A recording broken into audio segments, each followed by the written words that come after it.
ಮಾನ್ಯ ಅಧ್ಯಕ್ಷರೇ, ಸನ್ಮಾನ್ಯ ಸಮಾಜ ಕಲ್ಯಾಣ ಸಚಿವರು ಇವತ್ತಿನ ಬಿಲ್ ಮಂಡನೆ ಮಾಡಿದ್ದಾರೆ. ಬಹಳ ಒಳ್ಳೇದಿದೆ.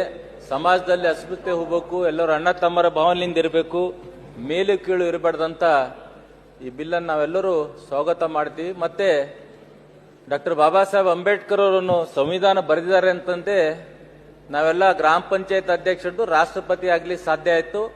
ಇದು ಡಾಕ್ಟರ್ ಬಾಬಾ ಸಾಹೇಬ್ ಅಂಬೇಡ್ಕರ್ ಜಿಯವರ ಕೊಡುಗೆ ಅಂತ ನಾನು ಭಾವಿಸ್ತೀನಿ. ಅವರು ಮಾಡಿದ್ದಕ್ಕೆ ನಾನು MLA ಆಗಿದ್ದೀನಿ, ತಾವು ಸ್ಪೀಕರ್ ಆಗಿದ್ದೀರಿ, ಮತ್ತೆ ಇಲ್ಲೆಲ್ಲ ಮಂತ್ರಿಗಳಾಗಿದ್ದಾರೆ. ಅದಕ್ಕೆ ಇದು ಒಂದು ನಮ್ಮ ಸಮಾಜದಲ್ಲಿ ಅಸ್ಪೃಶ್ಯತೆ ಹೋಗ್ಬೇಕು ಅಂದ್ರೆ ಒಂದು ವಚನ, ಬಸವಣ್ಣರ ಒಂದು ವಚನ ನೆನ್ ಬರ್ತದೆ ಅಧ್ಯಕ್ಷರೇ. ಇದನ್ನು ನಾವು ಎಲ್ಲರೂ ಪಾಲನೆ ಮಾಡಿದ್ರೆ ಗ್ರಾಮ ಮಟ್ಟದ ಹಿಡಿದು ದಿಲ್ಲಿವರೆಗೆ ಕೂಡ ಎಲ್ಲರೂ ಶಾಂತ ರೀತಿಯಿಂದ ಇರಬಹುದು. ಇವನಾರವ ಎಂದೆನಿಸಿದಯ್ಯ, ಇವ ನಮ್ಮವ ಎಂದೆನಿಸಯ್ಯ, ಕೂಡಲ ಸಂಗಮ ದೇವಯ್ಯ, ನಿಮ್ಮ ಮನೆಯ ಮಗನೆಂದೆನಿಸಯ್ಯ ಅಂತ. ಇದೊಂದು ವಚನ ನಾವು ಓದ್ದೇವು ಅಂದ್ರ ಯಾವುದೇ ಒಂದು ಮೇಲು ಕೀಳು ಬರಲ್ಲ, ಎಲ್ಲಿ ಅಸ್ಪೃಶ್ಯತೆ ಬರಲ್ಲ, ಎಲ್ಲಿ ಜಗಳ ಆಗಲ್ಲ.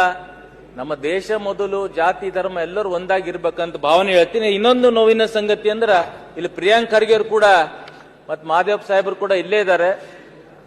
DCRE ಠಾಣೆ ಮಾಡಿದ್ದಾರೆ ಪರಿಶಿಷ್ಟ ಜಾತಿ ಪರಿಶಿಷ್ಟ ಪಂಗಡಗಳ ಮೇಲಿನ ದೌರ್ಜನ್ಯ ಬಗ್ಗೆ. ಸುಮಾರು ಒಂದು 35 ಪೊಲೀಸ್ ಠಾಣೆಗಳಿವೆ ಸರ್. ಅದರಲ್ಲಿ ಓನ್ಲಿ ಸಮಾಜ ಕಲ್ಯಾಣ ಇಲಾಖೆಗೆ ತಾವು ನೇಮಕ ಮಾಡಬೇಕಂತ ಆರ್ಡರ್ ಮಾಡಿದಿರಿ. ಪೊಲೀಸ್ ಇಲಾಖೆಯಲ್ಲಿ ಯಾಕಂದ್ರೆ ಈ ವಿಷಯ ಬಂದಿದೆ ಅಂತ ನಾನು ಹೇಳ್ತಾ ಇದ್ದೀನಿ ಸಮಾಜ ಕಲ್ಯಾಣ ಸಚಿವರಿಗೆ. ಸುಮಾರೊಂದು 33 DCRE ಇದಕ್ಕೆ DSP ನೇಮಕ ಮಾಡಬೇಕು. ಇಲ್ಲಿ ತನ ಓನ್ಲಿ 12 DSP ಅಷ್ಟೇ ನೇಮಕ ಮಾಡಿದ್ದಾರೆ. ಅತಿ ನೋವಿನ ಸಂಗತಿ ಅಂದ್ರೆ ಇನ್ನು 21 DSP ನೇಮಕ ಆಗ್ಬೇಕು. ಅದಕ್ಕೆ ಪರಿಶಿಷ್ಟ ಜಾತಿ ಪರಿಶಿಷ್ಟ ಪಂಗಡ ಮೇಲೆ ಅನ್ಯಾಯ ದೌರ್ಜನ್ಯ ಆಗ್ತಾ ಇದೆ. ಅದು ತಡೆ ಹಿಡ್ಲಿಕ್ಕೆ ಮತ್ತು ಅದಕ್ಕೆ ಫಾಲೋ ಅಪ್ ಮಾಡ್ಲಿಕ್ಕೆ ತೊಂದರೆ ಆಗ್ತಾ ಇದೆ. ಮಾನ್ಯ ಅಧ್ಯಕ್ಷರೇ, ಇದ್ರ ಬಗ್ಗೆ ಕೂಡ ಸಮಾಜ ಕಲ್ಯಾಣ ಇಲಾಖೆಗೆ ಬರ್ತದ.